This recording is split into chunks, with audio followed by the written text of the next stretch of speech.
Hello and welcome to my channel. I know it's been a while since I popped up on your screens over here. Of course, as I always tell people, I am available usually weekly or bi-weekly over on Patreon for now, for the time being. But it's been a while since I popped up with a new YouTube video. And I just wanted to, before I hop into the topics of today's video, I wanted to talk a little bit about why that is, why sometimes you'll see creators post and then they won't, or they'll, whatever, and specifically me. So a lot of times people will talk about burnout, right? They're pushing themselves so much and, they need to take a break. They need to step back. Maybe something happens. They share some content that isn't received well. And so they need to step back for their mental health. I've definitely done that. But I don't know if we talk about purpose burnout enough. So that's what I mean by that is you don't necessarily stop creating content because you feel like you're just so exhausted. You've been giving so much that you just don't have any more to give and you're just tired and need to take a break. A la Trixie Mattel, the hardest working drag queen. Well, let me not say that. I don't want to get in trouble. But if you guys know Trixie, then you know that Brian, the creator behind Trixie, took a long break. He said he's never taken a break before. And I was like, wait, what? In all of his years of pushing Trixie and pushing that character and doing all the different projects that came along with her, he has never just taken a break and relaxed. And so he finally decided this year that he would do that.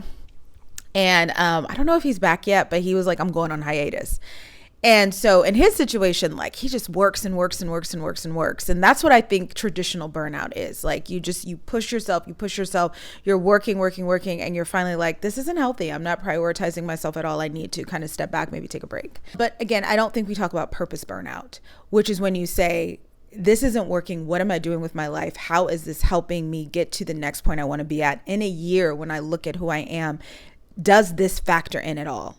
And I think for me, when it comes to content creation, I've been in purpose burnout for a long time.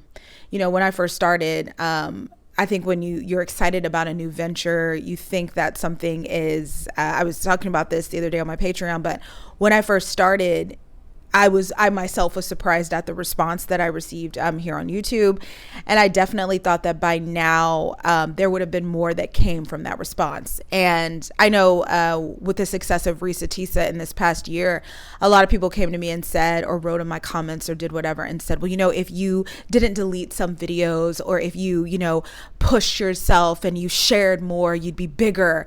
And to me, that translates to if you agree to exploit yourself more, exploit your private experiences, talk more about the things that cause you to get dragged through the mud, which I saw happen to a lot of other creators this summer. Risa Tisa is rare. Her success, what happened with her, is extremely rare. And I think what we do, I've talked about this before, but we as humans practice a lot of confirmation bias. So we'll see one person that's really successful doing something and we're like, okay, well then it's possible. And anybody who doesn't do this is a failure and they failed because and if you're in my position, people say that, you failed or you're not as big because you, like I said, deleted certain stories or you aren't comfortable putting yourself out there. I tend to experience a lot of shame. We saw all the positives with Risa Tisa. We also saw people say she was exhibiting big back behavior. We also saw her get dragged in lives. We saw people come up and this happened. I saw this video and this person was quickly silenced and sent packing. But people come up and say, hey, I knew her. She did this and this and that. So in general, sharing certain things about yourself on social media is risky. And most people get fried. Most people get stomped in the ground, especially black women. When we come on and we talk about things that are not love, marriage, baby, carriage, that are not, extremely linear, that are not whatever. We invite ourselves to be attacked and to be criticized and to be made the butt of the joke. And so, again, when I see, certain success stories, I'm like, I just have to remind myself that that is rare. And my experience that I had being open in those ways is more consistent to how things play out. I saw it happen with creators over the summer. It happened with me on a minor level. I shared a story. It was up on my Patreon for like 48 hours. I saw the response and I was like, ooh, strangers on the internet do not need to be in all my business. Like, some stuff I need to just deal with and handle in complete private. So that brings me back to purpose burnout.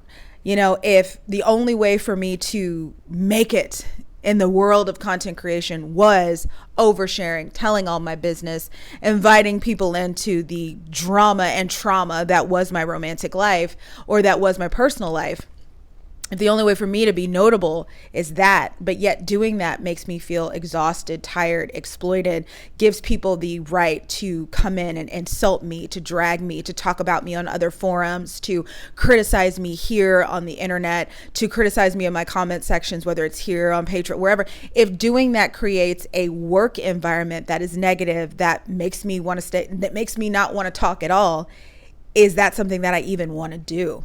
And so then it comes down to, it's like, okay, well, you know, you could just share your opinions. And I think over the summer, I also, or just this year in general, I also started to get this feeling that providing constant commentary on situations that don't necessarily concern you is, it's the lowest form of creation. Now, I'm not saying that all commentary is. I think commentary, if nothing else, is a conversation. But when all of your content is just based on talking about the things that are happening in the world and passing judgment on other people and not necessarily creating anything, not necessarily being creative.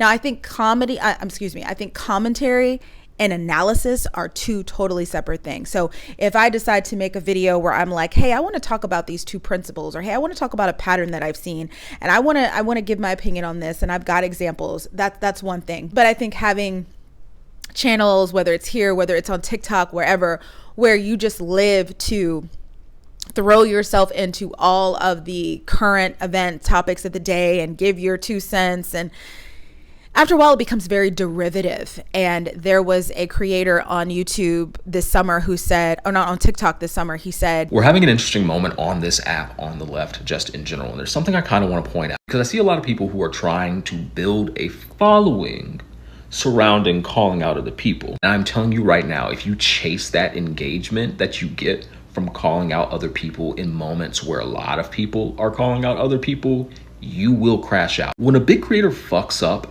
it's like when a whale dies. When a whale dies, it sinks to the bottom of the ocean, and it becomes this entire ecosystem that thousands of creatures get to feed and sustain themselves off of. In the case of TikTok, that whale is the engagement of that person fucking up. Getting those likes, you're getting that attention, you're getting those followers, you think to yourself, how do I keep this up? So that if you build a platform not based on your own merits or your own talent or your humor or just something you do or even just how you look, when you build a platform entirely around others, you become disposable. And especially if you built that platform around finding details and pinpointing out and blowing them out of proportion and making analysis and think pieces and videos based around other people fucking up, if you fuck up, you become that whale. They will eat you alive the same way that you served up others on a plate to be eaten by that same audience. It's also just not a sustainable way to keep a platform. We got to see this. If you are over on the TikTok app, if you're not, this is a young creator. He went by the name of Be Better. He no longer participates on the platform.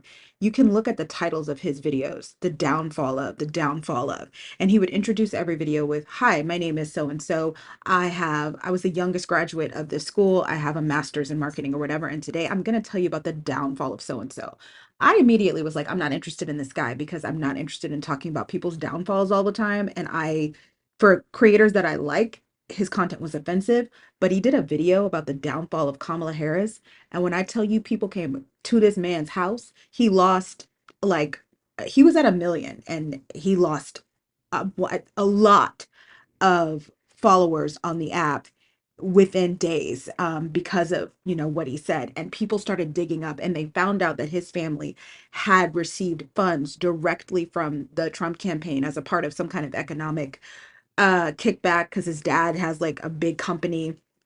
The man isn't even, he's Canadian, he's not even like American. I mean, within 24 hours, his little empire that he was building on the internet based on calling other people out came crumbling down because he called out the wrong person, and people were like, hey, it's your turn now. And that's how I feel about commentary sometimes. Like, especially if I'm ever talking about like women or dating or anything like that, or, asking why somebody does something. People have and will come to me and they will be like, well, hey, didn't you share that one story about you? How can you judge? And I'm like, you know what? You're right. You're right. But anyway, I just thought it was so interesting that Christian made that comparison. And over again on TikTok, really is where I see it.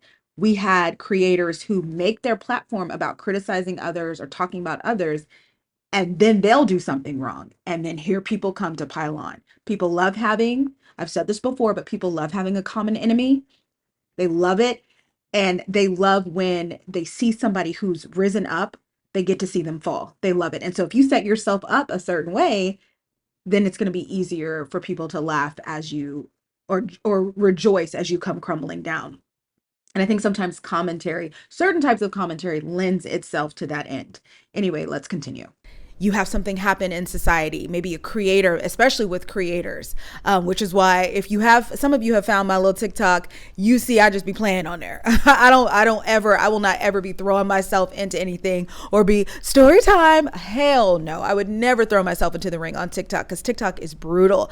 But you see that on TikTok. You have a creator that messes up, you have something happen, and everybody's got to come in and give their 2 cents. And sometimes it just turns into, instead of a conversation that's actually helpful and moves things forward, it turns into just a pile on of people just taking, because outside of commenting on what other people do, on other people's lives, on current events, whatever, they don't really have anything to offer creatively. They're not actual creatives. They're just, well, they just give their commentary. They just give their thoughts. And hey, for some people, that's great. Their commentary and their thoughts are worth $1 million. They're so funny. They're so outgoing. They're so smart. But I don't think I truly found fulfillment in just doing commentary. I don't think I truly, I like it. This video is commentary, but it's not something that I feel like is purpose giving. And so in general, what I've been doing this past year is just trying to figure out where content creation fits in my overall purpose as a human being. Has it helped me get closer to any of my bigger goals, whether those be financial, social, career-wise? Has it helped me really inform and have I learned things about my world through content creation? If I look at myself now versus myself 3 years ago when I first started, can I really say, wow, it created a positive change in my life? And, I think it's about 50-50. I think it depends on the day that you ask me. But overall, for me, what I've been experiencing this year in particularly is purpose burnout, and asking myself consistently, are the things that you're doing helping to contribute to your overall purpose on this earth? What is your purpose on this earth? And how does this help you serve it? And it would be different. It would be different if doing content creation was the thing that, put me in front of the producers and directors and I got to write and tell my story, but in order to do that, I'd have to go super viral. I'd have to put myself here. I'd have to tell more. I'd have to live something that was traumatic enough to make people give a damn. I'll never forget whenever, just going back to Risa Tisa again, whenever that first happened, I was talking about it over my Patreon and I was like, I don't understand, one of the things I picked up was from people, I was like, how is she so loved when she made this mistake? She's a woman who made a mistake in dating. How is it? And someone said to me, it's the level of evil that was done to her because of that mistake. Like, it's what she had to deal with. Well, of course, with your stories, you're just dealing with a bunch of trashy men. And by the way, when I was going through my situations, like, I stopped pooping. I was so stressed out and so overwhelmed. And when I would tell people those stories, and even to this day, somebody that doesn't know me, doesn't know what I do online, they're like, oh, hey, well, what's your worst? And I'm like, well, and I tell them, they will stop eating, stop drinking, just stare at me like, you got to be kidding. But in content, in the world of content, my experiences that I had that deeply traumatized me were not enough to get me in front of writers, directors, producers, to get somebody to say, I want to adapt that, to bring all of the internet together in unison and say, she didn't deserve that. And that's something I realized, like, it's always, the envelope is always being pushed. It's what worked today is not going to work tomorrow. What made you viral today is not going to make you viral tomorrow. And how much of yourself are you willing to put on the line to get to these places? Anyway, the answer for me was, I've given enough. That's what I realized. I was like, I've given enough. I've given enough. Even if to you, I just had some small stories about some trashy men. For me, it was a lot. It was overwhelming, and it was enough. And so if that's not enough to get me in front of people, if that's not enough to get me to where I want to go, then that is what it is. And, so it would be different if it was enough. It would be different if what I had created was enough, not only for that, but if it was enough for hell to get invited to a damn YouTube event, but it wasn't. And so that's something that I've been kind of dealing with all year. And I will tell you, when you have purpose burnout and when you have workload burnout, you tend to respond the same way. It's, I don't want to do this.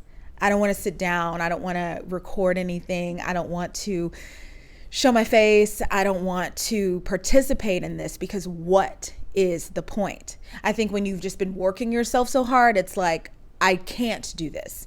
I can't give enough or I'm going to collapse. And when it's purpose burnout, when you're like, how does this fulfill my purpose as a human being?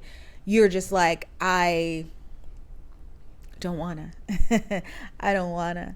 And I think also, especially as I get older, as a 40-year-old woman, you really start to just get a feeling of around yourself of, I don't want to do it unless it makes sense. And so why did I decide? Why am I still here? Why am I still making videos? Why do I plan on not quitting? Why do I still plan on, contributing, even if it's not at the level that I once did? And I've thought about that before. I was talking to my, a relative about that the other day. And I was like, man, it was nothing for me to crank out 3-4 videos a week. And I'm not there anymore. And I think what drove me in those early days was the idea and the concept of, there is a purpose to this. I'm here for a reason. Let's go. And so it was throw whatever you can against the wall. And it was make a comment about everything. You want to get in there with the algorithm. And it was give them another personal story and another one and another one and another one. And now I don't have that kind of drive anymore, because I'm like, man, you could do it, but it's not going to make a difference. Yeah, you could do it, but all you're going to do is have an asshole in your comment section, or, have people feeling sorry for you because you told another horrible story about your personal life. Like, we get it, girl. They get it. Okay. Yeah, you could do it, but what if you put all this energy into a video and no one watches? Or what if YouTube demonetizes it because for 3 seconds there's a copyright sound, or whatever they used to do? I think they've changed that a little bit, but it still sucks. So why am I still here? In spite of that feeling of, what's the difference? So I want to show you something. I'm not going to show her name, but hold on. So the other day I was, asked if I would meet up for lunch or dinner with a patron, and she'd been asking for a couple months, but I'm very about that, because I know how people talk and what they do. And specifically, I think when you've been on the internet for a little bit of time, about snark pages. And that's all I have to say. If you're ever a creator, that people do that. And a really popular way for people to create snark about you and to talk about you and to go talk about it on other forums is to find you out in the wild and to take pictures of you and to be, there are some girls who have shared, Clark comes to mind over on TikTok. They've shared who they're dating and they've talked about it a little bit.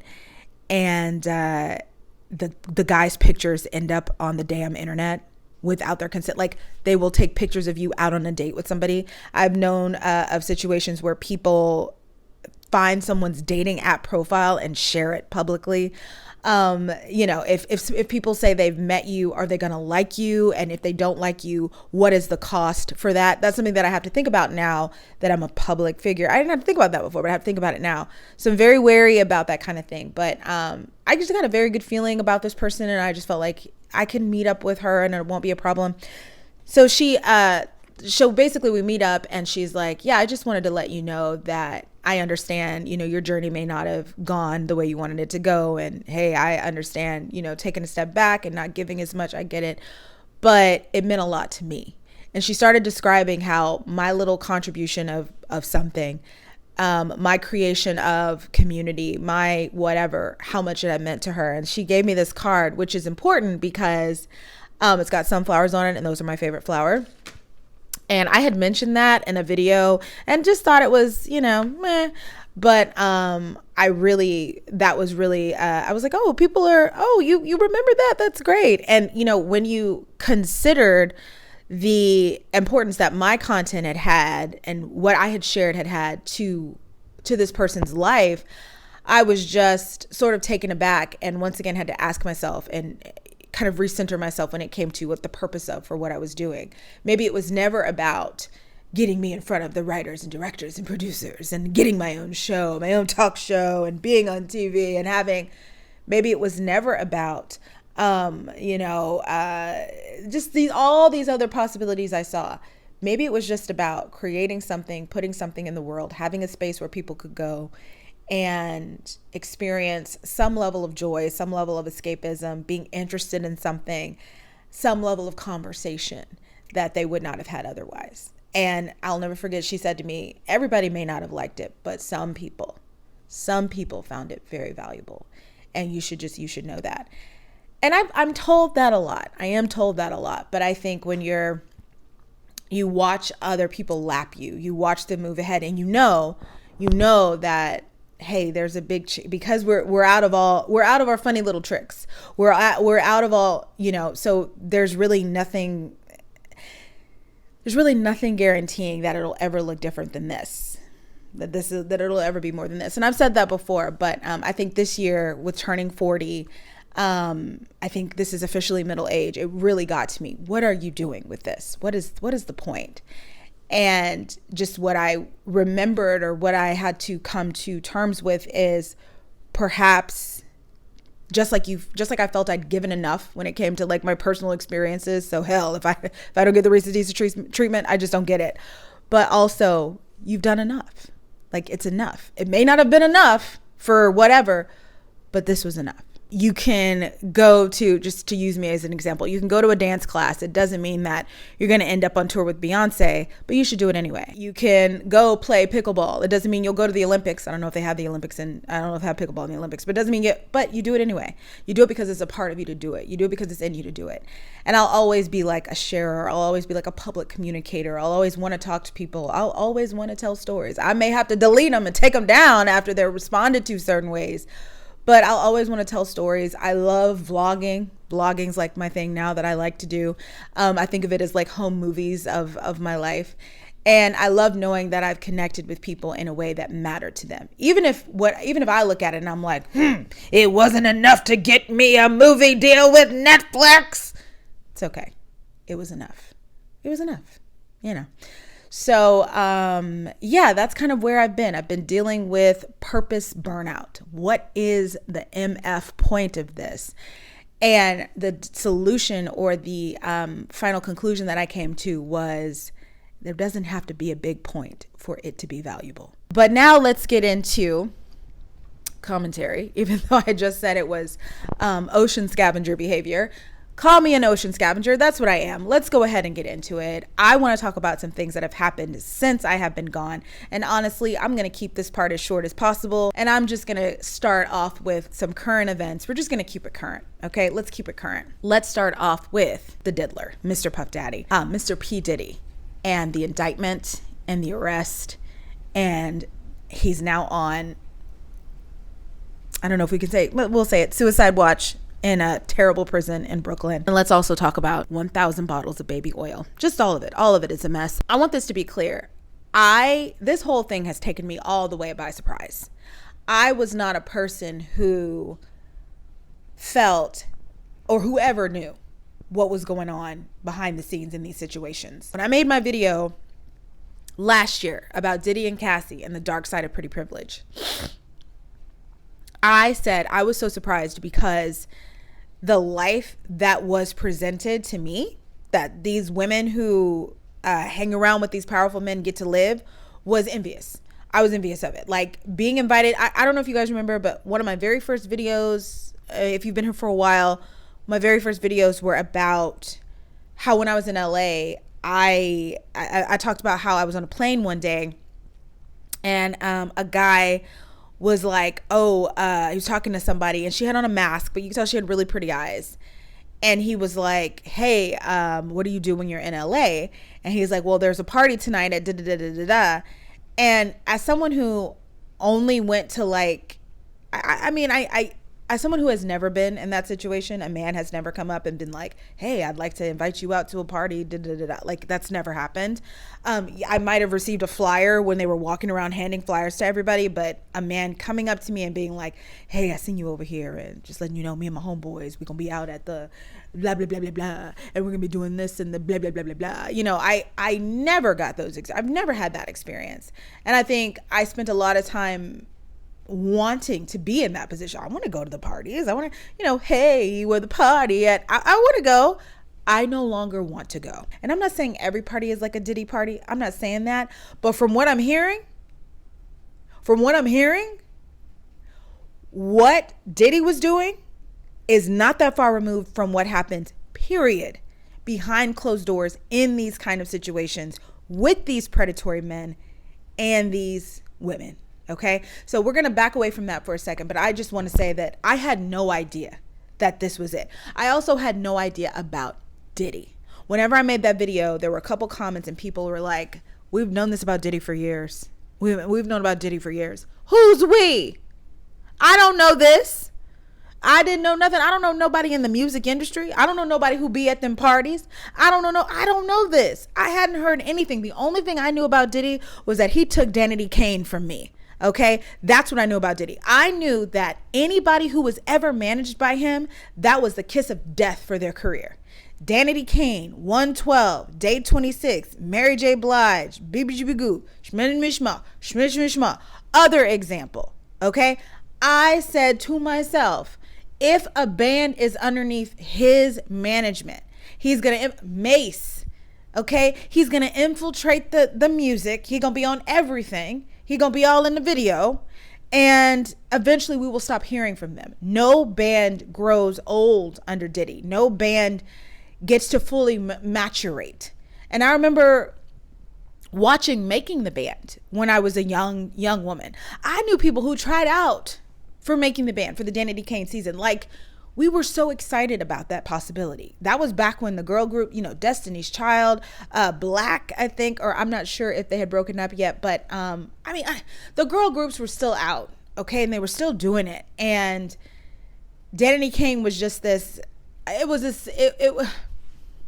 will never forget when that music video dropped. Okay, we in the car, we ride slow, we doing things that the girls don't do. Is it the girls or the guys? Whatever. It's been a long time. And then I remember we were all like, yeah, we were so hyped when they were like, go on, jingle them keys, raise them up real high, make sure everybody see it one time. And we're jingling our keys outside of our little Nissan Altimas and our Subarus. I think I had a Kia. I had a protege, something protege. I don't remember what it was, but our little sedans, our little college cars, we're jingling our keys, it was huge. We were so excited for them, and he killed it. I will never forget when he fired Aubrey, and I just knew something was going on behind the scenes, but I didn't know what it was. Social media was not what it is today. We didn't have the TikTok FBI agents. We didn't have people going all through Reddit and going all through the other websites trying to figure out, okay, what are they saying about so-and-so? What's really going on? And maybe you did. I just didn't know about it. I think with TikTok specifically, a lot of this gossip and stuff that's been going on, that's been relegated beforehand to either mouth to mouth, or you had to go log in somewhere and read it on somebody's message board or whatever. Before TikTok, where people were like, hell, we're going to post the message boards. We're going to talk about it. A lot of this stuff stayed extremely hush hush. So if you weren't in these inner circles, if you weren't at these parties, you just didn't know. You didn't know, and you kept it quiet. So yeah, whenever anybody talks about Diddy's personality, how he was terrorizing people when he was at Howard, how he was terrorizing people in recording studios, I didn't know nothing. I just knew he took Danity Kane from me, and I was always bitter about that. And as a result, I didn't even know the man was still putting out music. I have since gone on to his TikTok account, which is still up, And oh boy was putting out vlogs, day in the life vlogs. He was doing music videos all the way up until spring 2023. This man was still posting like everything was all right with the world. And I had stopped looking into him a long time ago. He was just this guy that I was aware of, that was around, that was very bad at music management. But for some reason, he had money, and I thought it was just because he had other business ventures. When he did put songs out, they were popular, and he had the royalties or the rights to those songs or whatever. And over time, money accrued for him. I had no idea he was the monster that he is. And I've already given my 2 cents on how monstrous he is, but when this document was released that revealed everything that he did, and everything that he was doing, a powerful person is a person that can convince people around them to keep their secret. That's a powerful person. The way that he was able to get people around him to keep his secrets for so long, God, I wish I had access to his birth chart. How we don't know what time that man was born yet. I know he's a Scorpio, and I'm sorry, but 1,000 bottles of baby oil and 784 dildos is so Scorpio coded. I won't even listen to no. I won't even listen to it. I know Scorpios can also be very sweet, very loving, whatever. But this is the most Scorpio shit I've ever seen in my life. So I know that about him. But I'm like, God, what were the other things, like this power that he had over people? Because you can be a silly little person, you can be a sick little person, you can be a murder person, but if you can't get people to come into cahoots with you, if you can't get them to keep your secrets, you are nobody. You're an underling. A powerful person is somebody who is able to do complete evil and people keep their secrets. How was he able to do this for so long? How was so many people? And turns out he had blackmail. You've been at my nasty little parties. You can't bring me down because you done did it too. And I think that's when we have to bring in Cassie, who was brave enough to say, yeah, but you did this to me. I was there, but not because I wanted to be there. And there's a lot of people who are there and not because they wanted to be there. And one question that I had, and I was talking to someone else about this, how did Cassie get out? How did he let her go? How did that happen? Because a lot of times in situations like how was it because she had been so publicly connected to him for so long? Because we know he's not above getting rid of somebody and burying the body. We know he's not above that. How did he let Cassie go? Was she already pregnant when she got out with the guy? Fine, Alex, I'm asking you guys, you can tell me in the comments. How did she get out? He had to know when she got out that his time was ticking. And I think I heard something about how she wanted to go forward with something and they said no. So she was like, okay, I'm going to tell your business then. I think that's kind of what happened. I don't know. I'm not sure. I'm not very, I'm not very researched commentary person, but all I can say is this, and it's also too much. It's too much. This is too much. And what's crazy about this whole situation is these are the people that were the architects of my childhood. A lot of us elder millennials right now are like, so that mean we can't listen to the music no more? Because R. Kelly, I'm gonna be real with y'all, and I have a vlog where I talk about this, and I'm not sure I want to show it, but I'm probably going to. So you're gonna hear this conversation again. I have it with myself in the vlog, but R. Kelly was easy for me to just be like, okay, I'm not listening to him anymore. I ain't listening to nothing from R. Kelly in years.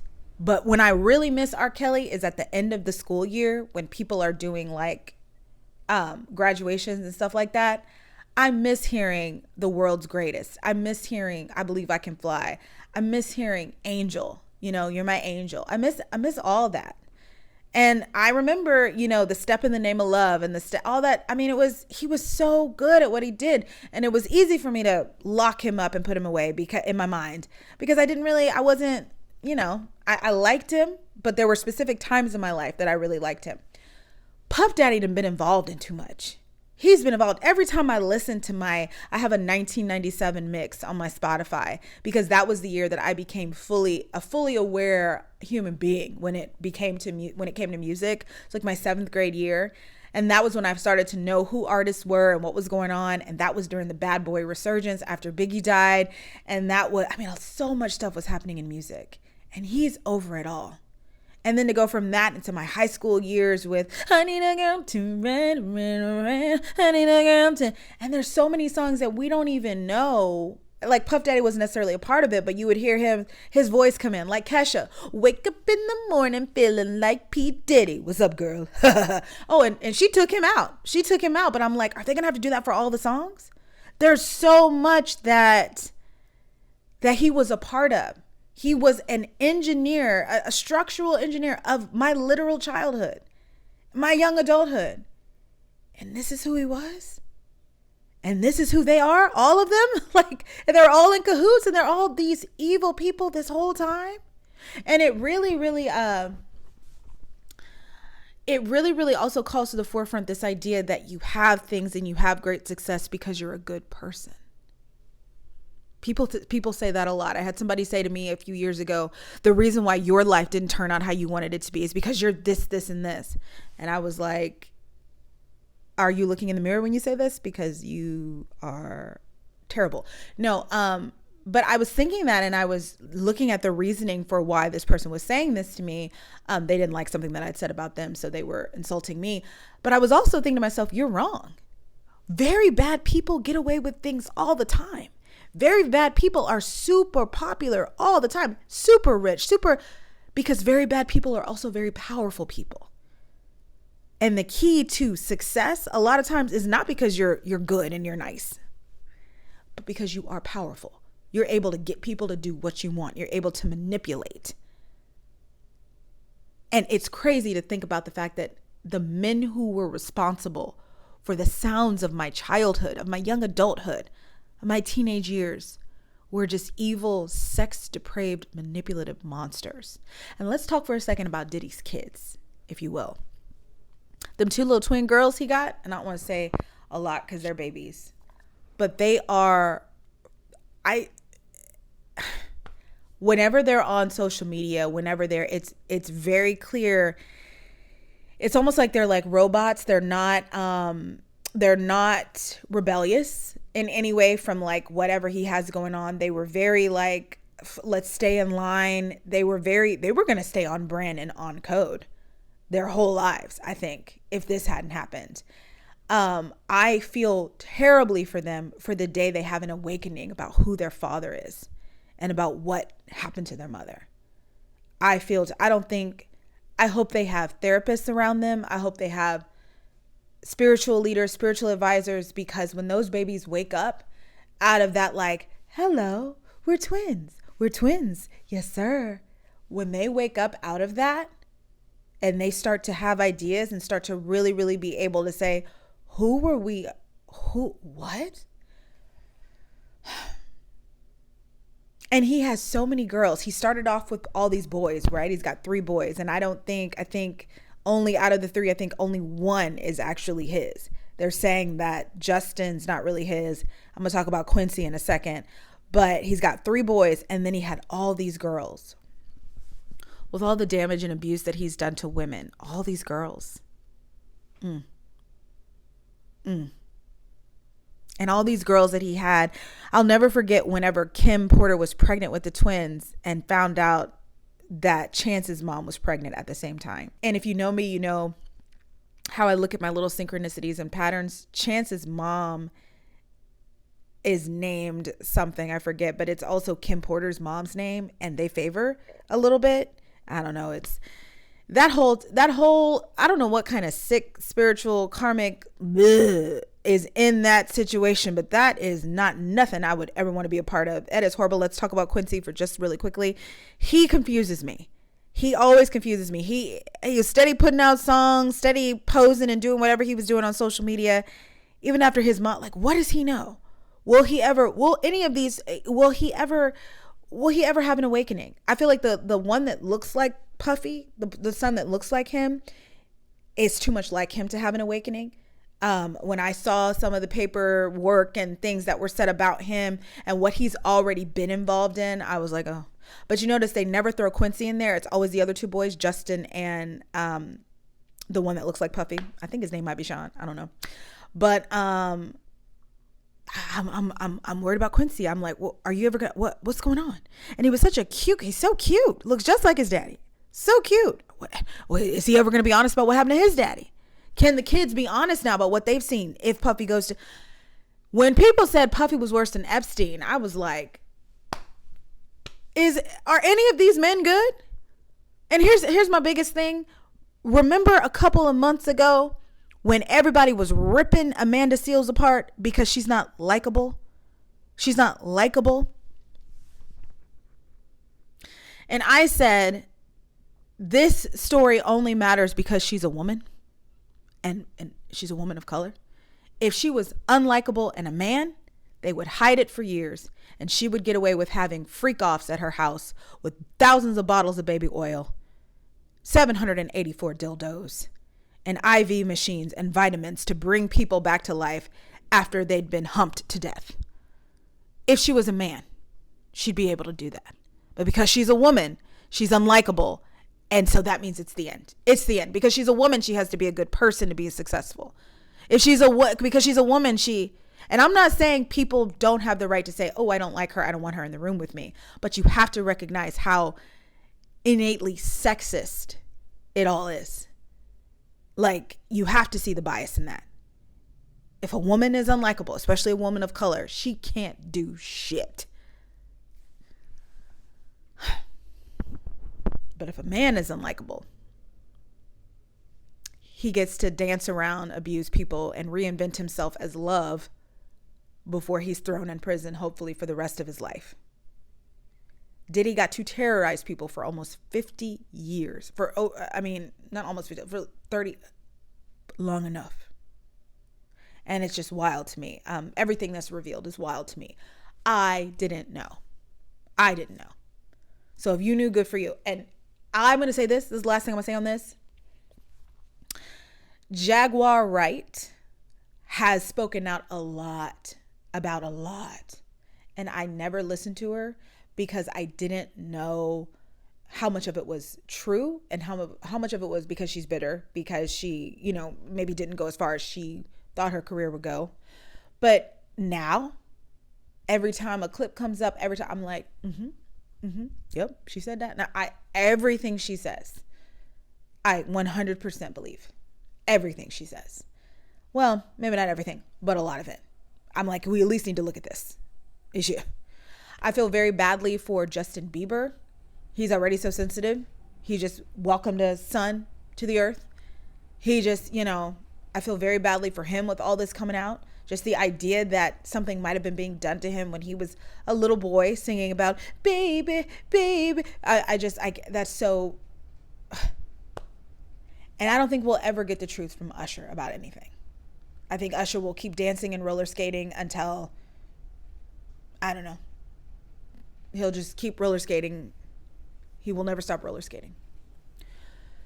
Ooh, it was exhausting. It was exhausting to hear about that. And that's my opinion on it. I don't even know if it made sense, but there we go. That's how I feel. My biggest takeaway from it is I didn't know.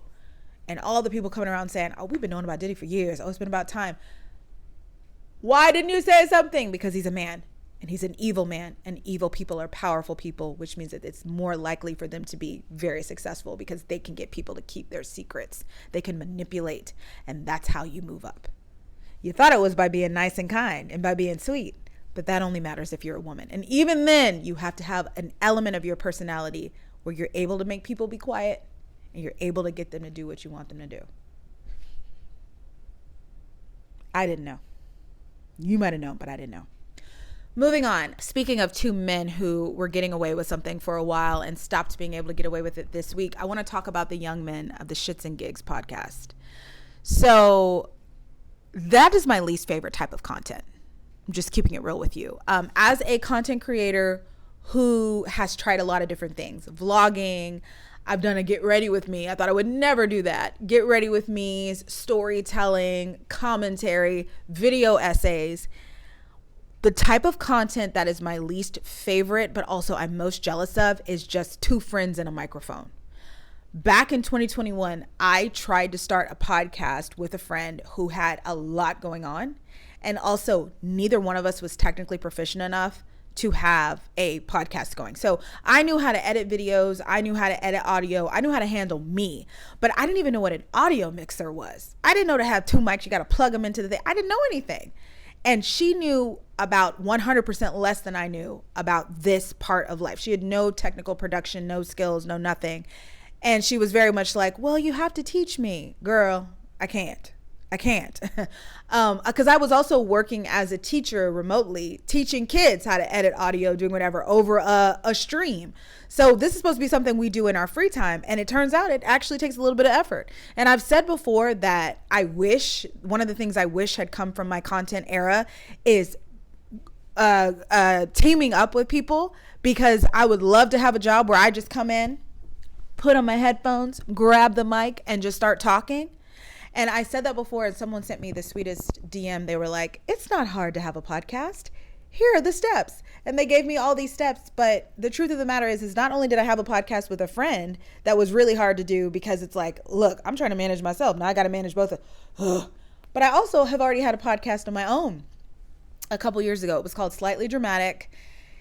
And that's a whole nother story. I had it during the pandemic and a little bit before. And I had it until I posted a video. I posted an episode, and there was like one person who I guess was a consistent listener. I didn't even know I had any listeners, and they really, really hated the episode. And it was my first experience with a comment section, because they railed me on Apple, like the Apple reviews. And I was like, wait, what's going on? Oh no. But yeah, I used to have a podcast like that would go out on like Apple Podcasts, Spotify Podcasts, and then I also had a YouTube channel for it. And I've deleted everything now, but I've done it. I know how it's done. But having people to help you, if I had a friend who was like, well, hey, yeah, all I do is go to work and come home in the afternoon, so I'm gonna do some research and figure this out, who was technically proficient, who was like, yeah, I do computers, like I know how to do stuff, like it is what it is, I'll figure this out. Oh, hey girl, I'm gonna go shopping. I've got if they knew somebody, if they were somebody, listen, I've got audio equipment at home. Do you want to? Having a team, having people there, having that support makes all the difference in the world. So whenever I see two friends and a microphone, two friends, two mics, I'm just like, I'm so jealous. I'm not even kidding. So jealous. I would love it.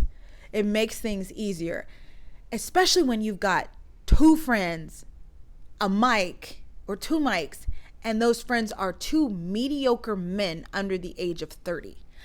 That is such a popular genre of podcasting. Or mediocre man in general on a mic, but especially the two friends, two cisgender heterosexual males making jokes about the most milquetoast stuff. I just be looking and I'm like, what are they laughing at? But people love it, whether it is shits and gigs, whether it's Basement Yard. Another example of this, even though they're not under 30, would be the Kelsey brothers with New Heights. I actually liked some of their podcasts. I've listened to some of the episodes, but it's when you have two men who really aren't about that much. They're not breaking your heart with anything. They're not giving you any information. It's comfort content. It's your brothers. It's your cousins. It's your sons. And we get to listen in on what they're talking about, and they ain't talking about shit. And it's the most lighthearted. You're like, yeah, I'll go spend some time with them. It's low emotional investment, high reward. And I'm so jealous because it's so basic. Like I was saying earlier, again, with the whole Reese's Pieces thing, everyone was like, well, maybe if you gave more, maybe if you said more, maybe if you shared more stories. How much more do you want from me? Like, no. I want to be these guys. I want to be able to be like, yeah, bro. So when you go out to the shops and you see a baddie, what do you do? Do you offer her some chips and a spot of tea or whatever the hell they be talking about? That's what I want to do. Okay? I don't want to have to be like, and then as a black woman, in this book it says, like, I mean, I will. That's a part of me. You get what I'm saying?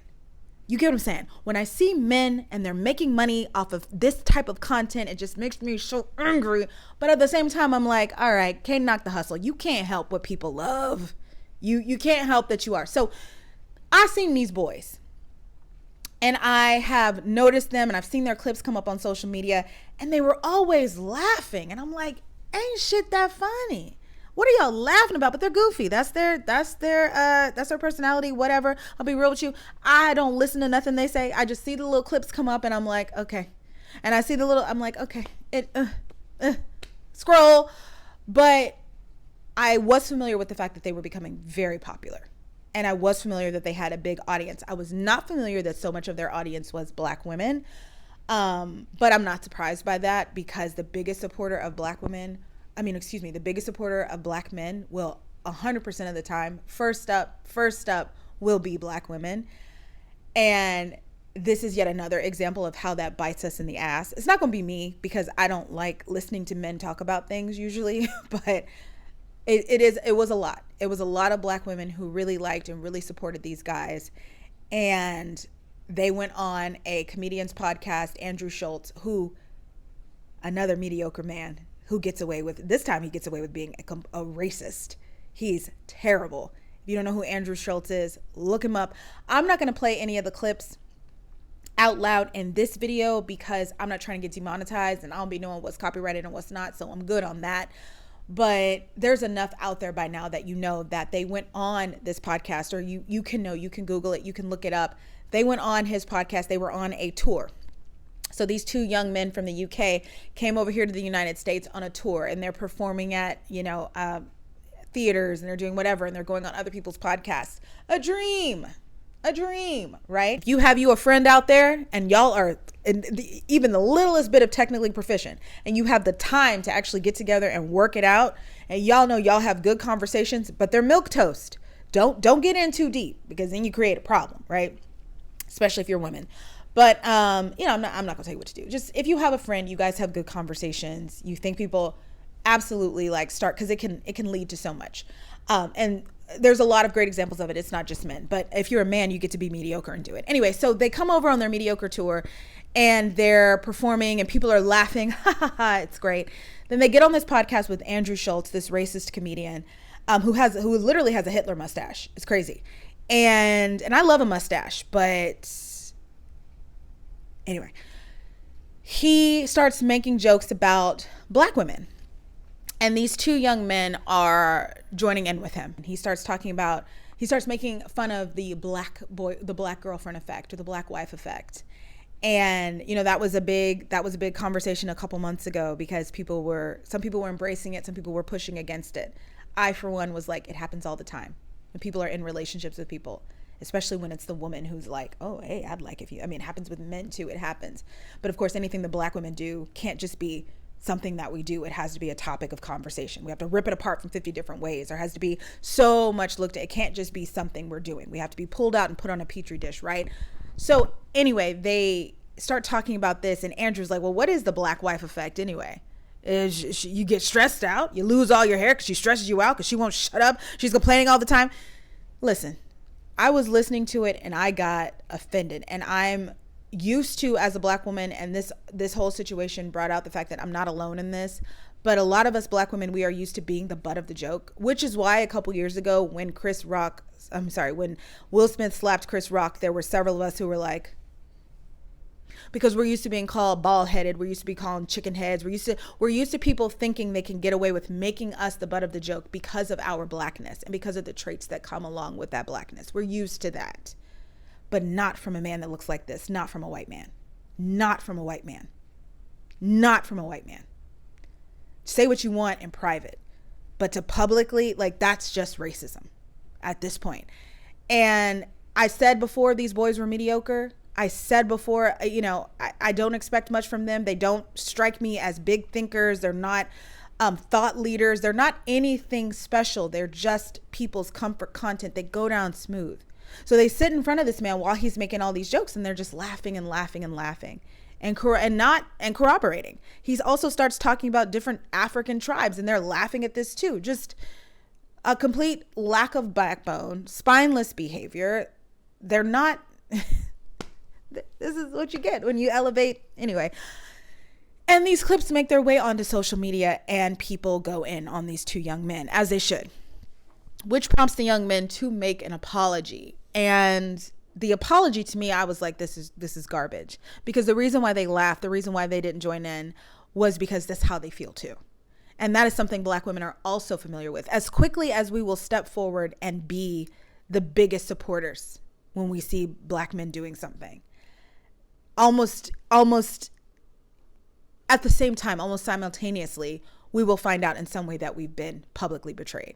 And here's the thing. I'm not saying you can't have a bad experience. But I'm saying when it comes to Black men versus Black women, the level of support is very, very different, which is why I don't understand when someone says, when a Black woman is still single, or she's having a hard time, or she says, hey, this was my experience. I don't understand why there's ever any pushback when we know how we get talked about, when we know what the reality is. I mean, once this came out, and also some other clips were released where, you got to see these two young men talking about their experience with Black women.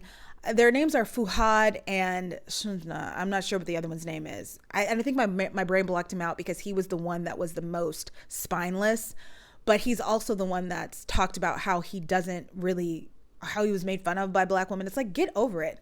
I was called a bald, black ass tar baby when I was little by the little Black boys. Yeah, it took me years, but get over it. If I had to do the work, you have to do it too. Especially when, as a Black woman, I don't have the time. I don't have the time to go into it. Get over it. Get over it. Do the work and get over it. And I have this to say. It's in my Dr. Umar voice. So because the Black woman said this to you, we're to believe that nobody else ever said anything to you? We're to believe this is the only group of people who ever criticized you? Or you took it more seriously because it was from them? What's your issue? Be honest. Anyway, clips have come out of him making comments about Black women or whatever. But my point is that when all this was said, there were young Black women coming in from the UK and saying, hey, yeah, that's how they act over here. That's how they treat us over here. They betray us every day. They have and it's this consistent narrative that runs through the relationship between Black men and Black women. It's consistent. And in my mind, I thought about the book Black Skin, White Masks that I had to read in college. That was part of my healing journey when it came to my relationship with Black men, because it wasn't good because of how I grew up, right? And I'm thinking about this book, and I didn't say anything, and I look in the comment section of one of the TikToks where a girl is talking about it, and they're like, these little boys need to read Black Skin, White Masks. They need to understand why they feel that betraying Black women in order to gain access to the white male patriarchy feels so good to them. They need to understand, they need to really do some interior work before they open their mouths. And I will say that there were Black men who came out and, denounced this behavior and whatever. But again, this is what happens when you elevate mediocre people and you put them in a situation where, okay, it's time to not be mediocre. A great example of a Black male speaker, podcaster, whatever, is who's not mediocre is Van Lathan.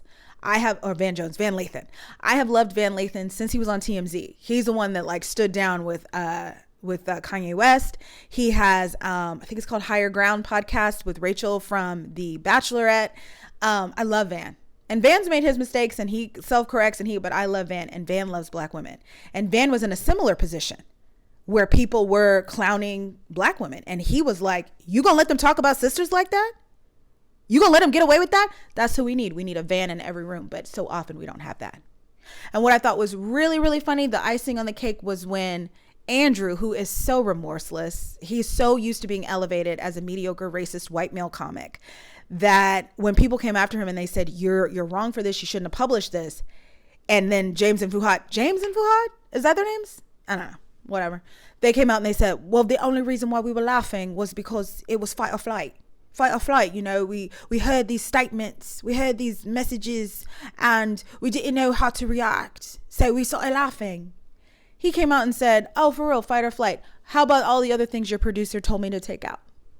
How about all the other things that you guys said this would be inappropriate? Why didn't this crush him? Because it's okay, even in your culture and in your mind, to make fun of these things. Don't make me out to be the villain. Black women are not a protected class, and you know it.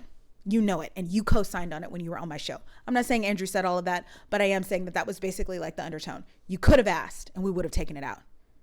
We gave you the option and you chose no. So you didn't laugh because fight or flight. You laughed because you agree. Just be honest. And I could tell from their apology, I was like, this ain't, nah, let's be real. Because I know guys like that. I've met guys like this. And a lot of other black women had too. And it was just one of those things for me that was an unfortunate reminder about the honest reality of existing in this skin, in this gender. And also the unfortunate reality of how far you can go without having to do any internal work, without having to, if you are a certain type of person. And if there's two of you and you have a microphone and people like to listen to you talk about absolutely nothing. You can go so far. The last thing I want to talk about, there's lots and lots and lots to say, but we don't have all day. I need to wrap this up. I want to talk about this show, speaking about black women and how we're talked about in public, et cetera, blah, blah, blah. I want to talk about this show that's really popular right now on YouTube where you pop the balloon, right? You go on this dating thing and you pop the balloon if you don't want somebody. I'm not sure what happens after. I've never watched an episode of it. I'll have to look it up. But I just know I've seen a lot of clips over on TikTok of people going on the show, whether it's the man or whether it's the woman. And I see more of why men pop the balloon versus why women pop their balloon, which is normal in our society. We like to see women humiliated more than we'll tolerate a man being humiliated, especially, black women. But this last episode that I liked, that I've seen clips for, is of a black woman. She's in a wig, kind of like this one. And a man says he popped his balloon and they're like, why? And like, you can look at her and tell, like, she face card, gorgeous girl, gorgeous. And the guy pops his balloon and, that as the host will do, she goes up to him and she's like, hey, so why'd you pop your balloon? What happened? And he's like, well, I don't really like all that wigs and weaves and stuff. That's something that, if you're a black woman, that people have told you before that you would be more beautiful without a wig or a weave or wearing your natural hair. Then you go out with your natural hair and it's like you're completely invisible. So you put the wig or the weave on again and it's, why are you wearing all them wigs and weaves? Just be you. Really what they want you to do is to be some sort of, they want you to have hair that grows down to your butt naturally and for it to be a loose texture on it. They want you to be anything but you and then get mad when you clock that and you're like, okay, I can perform this other if you want me to. Don't do that. Be you. We don't like being tricked. But then they want, it's a matrix. It's the matrix of being a black woman. It's a lot, but we navigate it and we figure it out. And she's a great example of this. So he goes in and he's like, yeah, I can see in the back how you got that bump, because your hair is braided down and you didn't do that wig right. And you do. And so she's like, oh, okay. So she moves on to the next person and he's not stupid. He's like, you're gorgeous. I don't care if you got your wig on wrong. You are gorgeous. And she's like, can we talk about the wigs though? Can we talk about it? And she takes her wig off and it shows her hair. I'm gonna tell y'all something. When I turned 40, it was 3 things: have a baby by myself, move, or shave my head. I've done one of those things. She might convince me to do the second one. She pulled that wig off and woo! That thing, her hair was dyed. That's a perfect. I've never even thought about dyeing my hair that color. And that line on the side, that ain't no playtime hair. She take that hair out for real. And she was gorgeous. And she has the kind of face too where you don't really need all that hair. Like, you got a beautiful face. I mean, I was like, oh. And I loved her attitude. She goes, I mean, can I? Why can't I? What? I mean, let me just take this off. I don't need this. And that's the thing. We always know we don't even need it. We're doing it for you. We're performing it for you. We're just playing. That's why when people make a big deal about people wearing their natural hair or not, you never know somebody's real, number one, their hair reality under a wig. Number two, their reasons for choosing to, you never know. But part of the perks of being in a womanhood and in a sisterhood that is so often discounted is that we have learned how to navigate it. And now we have so many choices of how we can show up. We have so many different options. And we're going to take them all and we're going to do them all. And so don't ever think that you know what's going, you don't know us. Anyway, I love that. It might've convinced me to watch the show. Y'all know how I feel about dating shows. Love is Blind is coming back though. So I'm excited about that. But most of the time, any kind of dating shows, any kind of whatever, that Pop the Balloon, I'm like, this is, I don't know how I feel about this, but that particular one, I liked her doing that little thing. I thought that was a really nice, a moment of sunshine in kind of a terrible week. So I liked that. So that's what I want to lead this off with.